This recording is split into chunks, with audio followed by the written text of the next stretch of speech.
नमस्कार, स्वागत है आपका इंडिया न्यूज 53 में। आपके साथ मैं हूं फिरदौस। नजर डालते आज गतिविधियों पर। ग्राम बिरोदा में विवादित धार्मिक स्थल ने पूजा और इबादत पर प्रशासन ने लगाई रोक। गांव में शांति का माहौल, पुलिस बल तैनात। बुरहानपुर जिला मुख्यालय से 10 किलोमीटर दूर ग्राम बिरोदा में एक धार्मिक स्थल को लेकर सांप्रदायिक तनाव और विवाद होने के बाद जिला प्रशासन द्वारा विवादित धार्मिक स्थल पर पूजा और इबादत करने पर रोक लगा दी गई है। एसडीएम पल्लवी पुराणिक ने आदेश जारी कर दोनों समुदायों को इस स्थल पर किसी भी तरह के धार्मिक आयोजन नहीं करने के आदेश दिए थे। गांव में विवाद होने के बाद अब पूरी तरह से शांति है, लेकिन सुरक्षा की दृष्टि से प्रशासनिक पुलिस अफसरों के साथ ही भारी पुलिस बल भी गांव के प्रमुख चौराहों पर तैनात किया गया है। अब लोग सड़क पर निकलकर चहल पहल भी कर रहे हैं, साथ ही बाजार की दुकानें भी शुरू हो गई है। लालबाग पुलिस थाना के द्वारा हमारे पास 164 BNSS के तहत इस्तगासा पेश किया था। उसके आधार पर अभी प्रारंभिक तौर पर एक आदेश जारी किया गया है, जिसमें आमजन को, उभय पक्ष को पूजन, अर्चन, इबादत और आगमन के लिए निषेधित किया गया है। आगामी आदेश तक अभी उभय पक्ष को अपने दस्तावेज लाने के लिए बताया गया है। 24 दिसंबर इसकी नेक्स्ट डेट लगाई गई है। तब तक सारे डॉक्यूमेंट आ जाए, उसके बाद फिर फाइनल ऑर्डर करेंगे। शांतिपूर्ण है, गांव की स्थिति अच्छी है, अभी संतोषप्रद है, शांतिपूर्ण है। कहीं कोई ऐसी वैसी खबर नहीं है, लॉ एंड ऑर्डर की सिचुएशन नहीं है, सभी जगह शांति है अभी। मैसूर के राजा टीपू सुल्तान की मनाई जयंती, युवाओं ने जिला अस्पताल में मरीजों को किया फलों का वितरण। बुरहानपुर के युवाओं द्वारा मैसूर के राजा टीपू सुल्तान की जयंती बुधवार को उत्साह के साथ मनाई गई। युवाओं की टीम ने जिला अस्पताल पहुंचकर मरीजों की सेवा करने के साथ उन्हें फल फ्रूट का वितरण भी किया। आजाद नगर क्षेत्र में विभिन्न कार्यक्रम और मुशायरे का आयोजन किया गया। अधिवक्ता शेख जहीर ने कहा कि 20 नवंबर को देश भर में मैसूर के राजा टीपू सुल्तान की जयंती मनाई जाती है। टीपू सुल्तान का इतिहास भारत की आज़ादी से जुड़ा हुआ है। उन्होंने अंग्रेजों के सामने कभी हिम्मत नहीं हारी और भारत की स्वतंत्रता के लिए अंतिम समय तक लड़ाई लड़ते हुए शहीद हुए। इसलिए युवाओं द्वारा टीपू सुल्तान के जीवन की कहानी बताकर उनकी जयंती के दिन मरीजों की सेवा की गई। शेर मैसूर फ़ख्र हिंदुस्तान हज़रत टीपू सुल्तान रहमतुल्लाह अलैह की आज जन्म तिथि थी। इस मुबारक मौके के ऊपर बुरहानपुर के नौजवानों ने, ख़ासतौर से आज़ाद नगर के नौजवानों ने मरीजों को फ्रूट वितरण का कार्यक्रम रखा था। आज मरीजों को फ्रूट बांटे हैं और आज ही के दिन रात को 9 बजे टीपू सुल्तान रहमतुल्लाह अलैह की जीवनी के ऊपर एक जलसा और एक मुशायरे का आयोजन भी रखा गया है, जिसके अंदर टीपू सुल्तान की जीवनी के ऊपर प्रकाश डाला जाएगा। महाराष्ट्र में चुनाव के चलते बस स्टैंड में नहीं पहुंची महाराष्ट्र परिवहन की बसें, यात्री हुए परेशान। बुरहानपुर के पुष्पक बस स्टैंड पर महाराष्ट्र में विधानसभा चुनाव के मतदान के चलते परिवहन बस नहीं पहुंचने के कारण यात्रियों को परेशान होना पड़ा। अधिकांश यात्री निजी बस और टेम्पो से यात्रा करते नजर आए। दरअसल बुरहानपुर जिला महाराष्ट्र सीमा से लगने के कारण प्रतिदिन 25 से अधिक महाराष्ट्र परिवहन की बसें बस स्टैंड पर पहुंचती है, जिससे हजारों यात्री यात्रा करते हैं।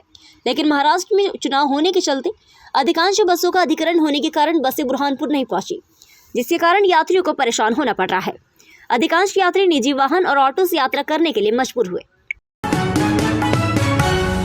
सरकारी समर्थन मूल्य पर सोयाबीन की खरीदी हुई शुरू। 2 केंद्रों पर 4 किसानों ने खरीदा 58 क्विंटल सोयाबीन। बुरहानपुर में लंबे समय बाद सरकारी सोयाबीन खरीदी केंद्रों पर सोयाबीन की आवक शुरू हो गई। सोयाबीन की नमी 12% से कम होने पर अब किसान उपज लेकर खरीदी केंद्रों पर पहुंच रहे हैं। जिला प्रशासन द्वारा सीरपुर और रामागिर्द सोसाइटी को खरीदी केंद्र बनाया गया है।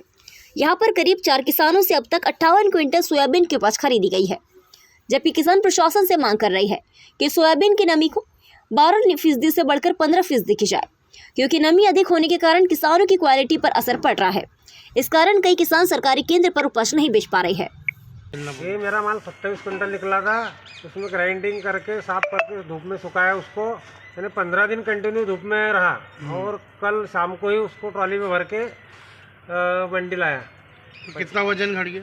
ये वजन समझ लो कि 4 साढ़े 4 कुंटल के लगभग माल घट गए। नुकसान हुआ है? नुकसान हुआ है। धर्म परिवर्तन की शिकायत पर कार्रवाई। मध्य प्रदेश के बुरहानपुर जिले के नेपानगर थाने के नावरा चौक के अंतर्गत आदिवासियों को लालच देकर धर्म परिवर्तन करवाने के मामले में पुलिस द्वारा 3 लोगों के विरुद्ध विभिन्न धाराओं में मामला पंजीबद्ध किया है। तीनों आरोपी नावरा चौक क्षेत्र के ही निवासी है और स्वयं भी आदिवासी समुदाय से थे, जिन्होंने ईसाई धर्म अपनाया।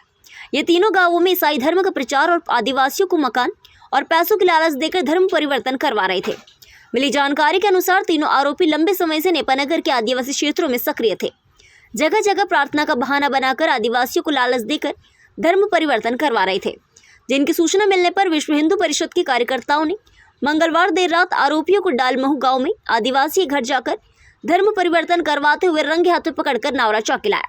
मामले को देखते हुए नेपानगर थाना प्रभारी द्वारा फरियादी अजय जमरे की शिकायत पर तत्काल कार्रवाई करते हुए तीनों आरोपियों के विरुद्ध विभिन्न धाराओं में मामला पंजीबद्ध किया है। ये आज डालमऊ के फरियादी अजय पिता कुंवर सिंह जमरे जाति बारेला निवासी डालमऊ के द्वारा आज चौकी पर आकर शिकायत की गई कि जो 3 लोग हैं, बलीराम बारेला, रामा बारेला और अनीता पति बलीराम, ये दोनों बलीराम और अनीता दोनों पति पत्नी हैदरपुर के और रामा डालमऊ का रहने वाला है। ये अजय को और उसके परिवार को 3 दिन से हिंदू धर्म परिवर्तन कर क्रिश्चियन धर्म अपनाने का ही लालच दे रहे थे। इसके लिए ये लोग 3 दिन से लगातार इनके घर में आ रहे थे और 1-1 हज़ार रुपये का इन्होंने लालच भी दिया। साथ में ये भी उसको लालच दिया कि अगर आप क्रिश्चियन धर्म अपनाते हो तो इसके लिए आपको फ्री में पढ़ाई, पक्का मकान की सुविधा मिलेगी। इनके द्वारा शरीर पर पहने हुए जो हिंदू धर्म के कलावे वगैरह भी कटवा कर फेंकवा दिए गए और इनके द्वारा कहा गया कि भाई जो मूर्तियाँ हैं हिंदू देवी देवताओं की, इनको बाहर फेंको, आप ईसाई धर्म को मानो, तो इसमें आप धर्म को मानोगे तो हम आपकी आर्थिक मदद करेंगे और आपका सब कुछ अच्छा हो जाएगा। तो इस आधार पे फरियादी जो अजय है, इसने यहाँ थाना चौकी पर रिपोर्ट करी है। ये तीनों आरोपियों के विरुद्ध धारा 3/5 मध्य प्रदेश धार्मिक स्वतंत्रता अधिनियम 2021 के तहत तीनों के खिलाफ FIR दर्ज की गई है।